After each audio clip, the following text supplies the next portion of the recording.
Hey guys, it's your girl Corporate Carolyn, just stopping by with a story that I had wanted to share for the longest, but I never really thought about whether or not I would do it until I started watching a number of videos from physical therapists on YouTube, which have been so very helpful for me as I'm recovering from a meniscectomy as well as an arthroscopy, I guess, which is a knee scoping. The story starts last year back in maybe the first week of October, like around October 3rd. All of a sudden, after enjoying a wonderful decade or more of working out 5 mornings a week where I wake up and I'm on the treadmill for over an hour doing HIIT workouts for about an hour, and then stretching and exercise balls and all this other good stuff. So even though I was in my 50s, I was experiencing a wonderful season of great health, and I was actually thanking the Lord that I could still run the way that I was. And I have all this stuff in my basement. I don't like to go out to gyms or whatever, so I was just very, very pleased.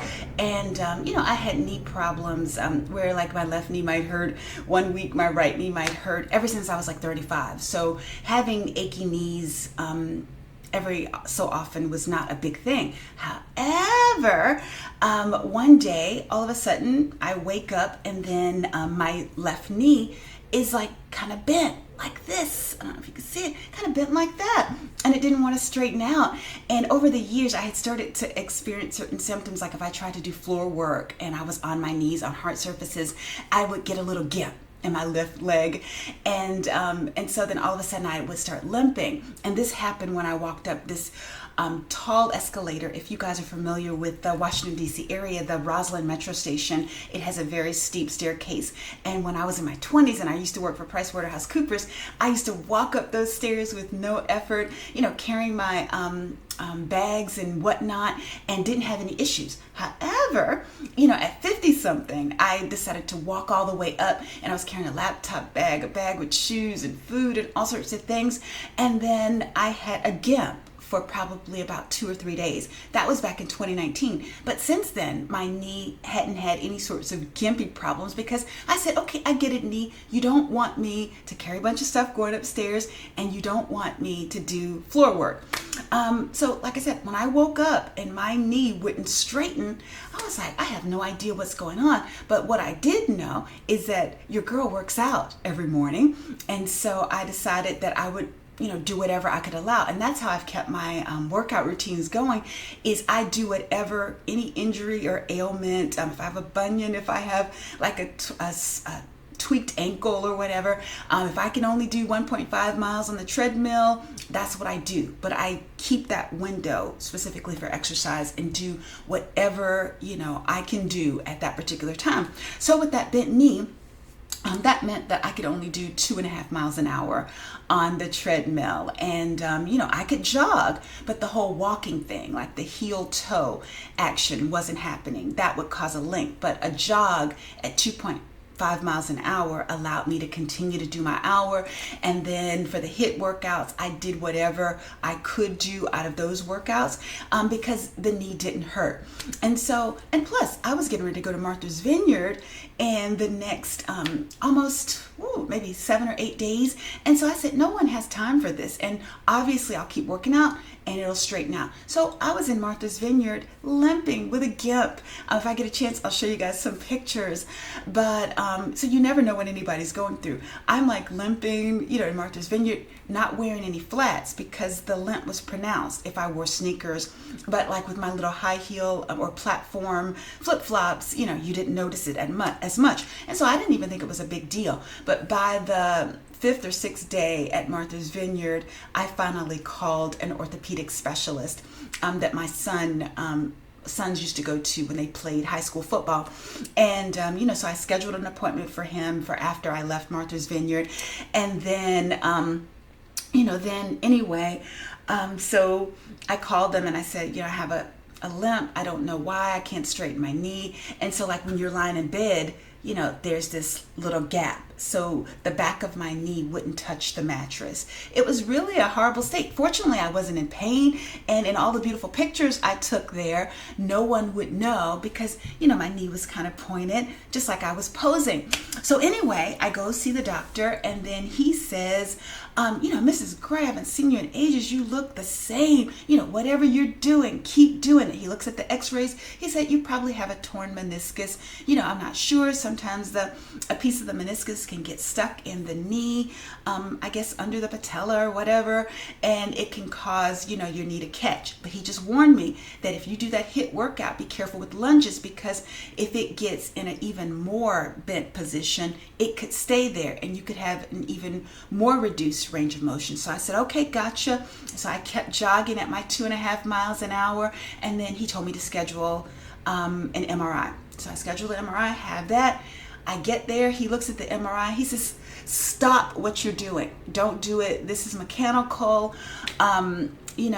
You could cause damage if you continue running, doing the impactful stuff that you're doing. There's some wear and tear that I can see. You need a meniscectomy. And I was like, doggone it, I've never had any knee surgery. And so in the meantime, he's like, stop with the treadmill and all that stuff. And so I said, well, can I just do like 1.5 miles an hour, and just walk really slowly? And he says, well, I don't think that will cause any damage. So during the time up until the meniscectomy, I was just on the treadmill walking 1.5 miles an hour, not doing anything impactful, because I have a screw loose now and I have to exercise. So that's the purpose of this video, to tell you how my life has changed after that. So what wound up happening, he says, when can you get the meniscectomy done? And I said, well, I want to go see my son for his birthday. And he says, when is his birthday? I'm like, November 12th. So he says, okay, so how quickly after that can we get this taken care of? And so then I said, okay, November 15th. So I went, to Texas, had a lovely time, although I was limping. And by the time I left on, I guess, November 13th or whatever, to come back, I was a defeated person in the airport with my little combat boots, because combat boots, I didn't realize, even though they have a high heel, you're still doing heel toe. So I was limping and just walking slowly, and I finally just gave up, because I'm like, it's been over a month and my knee hasn't started to straighten, so I give up. I'm gonna have surgery. And so we went ahead, we did the surgery. But what no one prepared me for was after the surgery that my knee, I thought it was going to be completely straight. But if you have ACL surgery or you have a meniscus tear, the tendency is for your knee to be, bent, and you have to like do some exercises or go to physical therapy in order to get it to fully straighten. And so I was just, just devastated and just so sad, thinking that I had wasted my time with the surgery.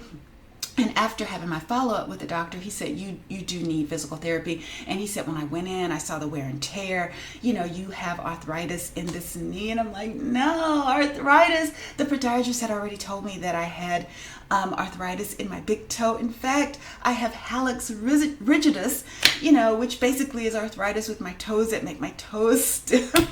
So, I'm just like older, obviously. But anyway, the purpose of this video is to say that there's life after all of that. And at 58, I'm still being active. And so, but I did do the physical therapy. And then I'm so glad I didn't give away my recumbent exercise bike downstairs, because the thing that they would have me do before the physical therapy was to do 5 minutes on their upright exercise bike. And so I said, oh, okay, so maybe I'll do the exercise bike more. And also I forgot to say that the diagnosis that I got after my follow-up appointment with the orthopedic specialist was, he said, I don't mind you running across a parking lot. I'm not saying you can never run, but running should not be your primary form of exercise.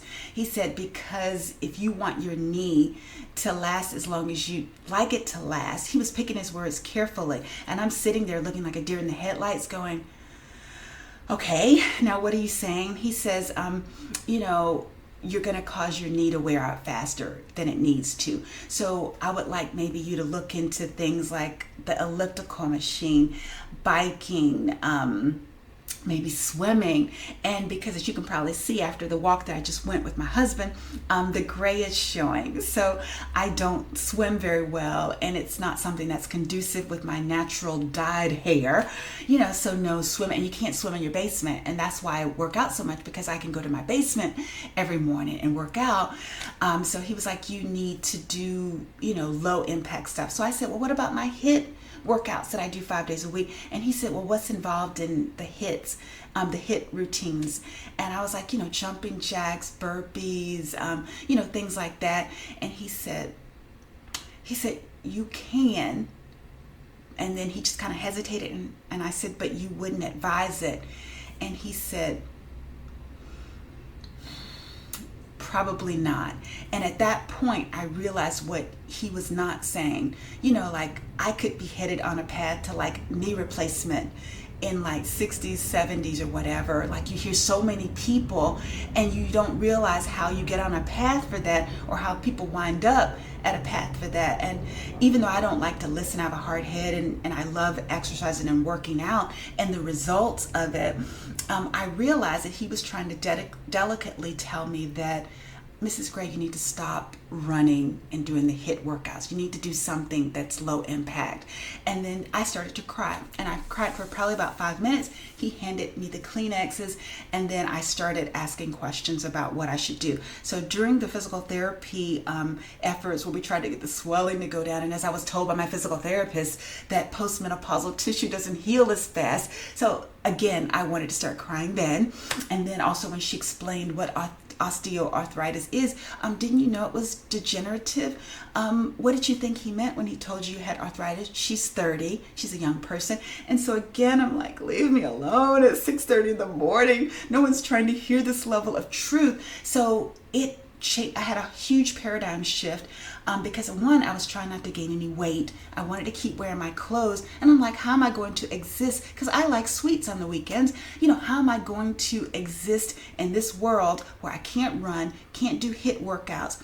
And so based on what I learned from physical therapy and watching videos with other physical therapists, I learned that life goes on even after a meniscectomy, even after being diagnosed with osteoarthritis in my left knee, even though I have hallux rigidus, which makes me like tweak different routines to make sure that my stiff toes and my bunion, like in terms of not wearing socks with my sneakers, wearing my orthotics, overpriced as they are from the podiatrist, but just using wisdom to continue to stay active, because the one thing that I'm finding, you have to stay active. So right now, thanking the Lord that I didn't gain any weight during that time where he said I couldn't get on the treadmill. And then like right now, I'm about, November, December, January, February, March, April. I'm not at April yet. So I'm at the four month mark from my surgery. So since all of that has happened, I haven't gained any weight. I can wear the same clothes. So do you wonder how? The reason is because I've developed another routine to fit in that 2-hour window of time that I had before I need to be sitting here in the mornings working from home. Like, I wake up still at like about 4:50. And I go downstairs, and then because of the exercise bike deal, now I do, and I ran this by my orthopedic specialist when we did our further follow-up, because I was still limping after about 2 months when he saw me again. And he was saying if I was still limping, by the time he saw me at that next follow-up a month later, he said that he would probably need to do the cortisone shot in the knee. And he didn't want to do that. That was like a last resort, because he said that that's actually hard on the joints. And no one had ever said that. I've heard of people getting, the shots in their knees, shoulders, elbows, wherever, and I didn't know that that was hard on the particular joint. So I was like, oh my goodness, I don't want a shot. So I worked with my physical therapist, and then was able to get my knee to be straight enough where it's completely flat in the bed. And I actually got out of physical therapy early because they felt that I could do the workouts on my own. So the thing of it is, now this orthopedic specialist approved routine is what I've been following. So the exercise bike, I do 35 minutes of that. And then now I have like a little stepper that I added into it that my son gave me, that you can just stand on it. And I do like about 50 of those. And then I do a few physical therapy workouts, that help to further strengthen the knee and to, add mobility to my knee joint. And then I do the treadmill. I was doing 36 minutes on the treadmill too, but in the interest of time, I do 30 minutes on the treadmill.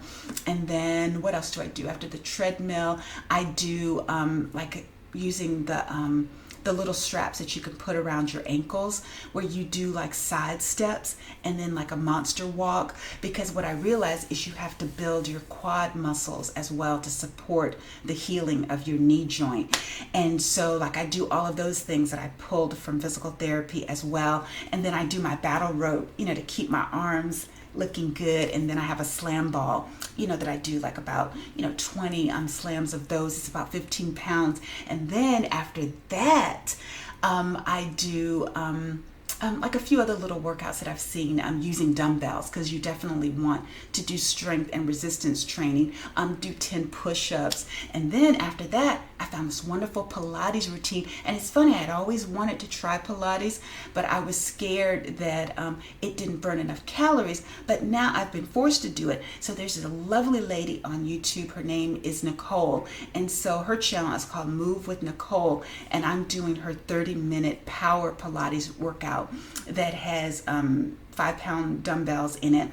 And then also it had some bridges, things that I pulled from physical therapy. It has some of the lunges that I didn't want to do, but I realized that I need to do in order to strengthen both of my knees. So I do 30 minutes of that. And I also like do a little bend over backwards on my stability ball, which helps to to stretch my back a little bit, and it also helps with my core, which I definitely want to keep strong. So that fills my 2-hour window. So from about 5:05 till 7:20. That's what I'm doing 5 days a week. And then on the weekends, I do either 10 minutes on the exercise bike, or maybe even 15 minutes. And then on the treadmill, I walk for about 35 to 40 minutes or whatever. And then in order to try to sweat, since I can't run using wisdom, I've been trying to do like a little circuit thing where like I increase the incline from 2 to 4.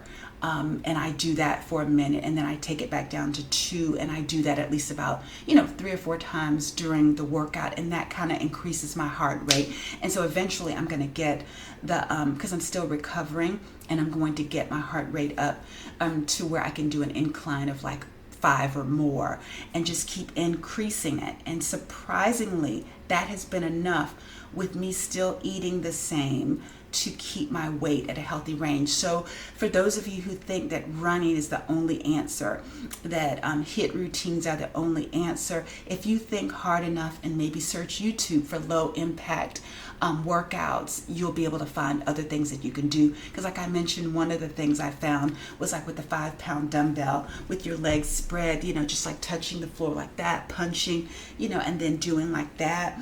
I'm doing 5 times with that. So I'm just adding little things into it. Whatever your window of exercise time that you have, you can fill it with things that are low impact, that help build muscle mass, and that also help you to use a little resistance training in there. And then you too can survive your knee surgery, and you can come back and still be active and live a healthy, active life. And I did 45 minutes of a workout today, and then I still took a walk with my husband. Oh, and the exercise, the physical therapist that I told you about, I'll put her name in the description. She had this workout where she talked about practicing side movements with your knee, as well as moving your knee to the back. And so I add about 4 minutes of that into it as well, which helps, my glutes. And it's also helped me to walk further. So I can't think of her name right now, but I'll put it in the description. So all of those things, praise the Lord, has led me to continue on in this active lifestyle at 58. And I pray that it will continue in my 60s and 70s so we can be active for life. So hopefully that helps somebody out there. If you have any questions about my journey, feel free to let me know, because I'm happy to share. Sorry if I talked too long, but just wanted to give you my experience and to encourage you that even if you can't run, you can always do something, and you don't necessarily have to gain a boatload of weight as you tweak your exercise routine. Hopefully that helps someone out there. Talk to you guys soon. Take care. Bye-bye.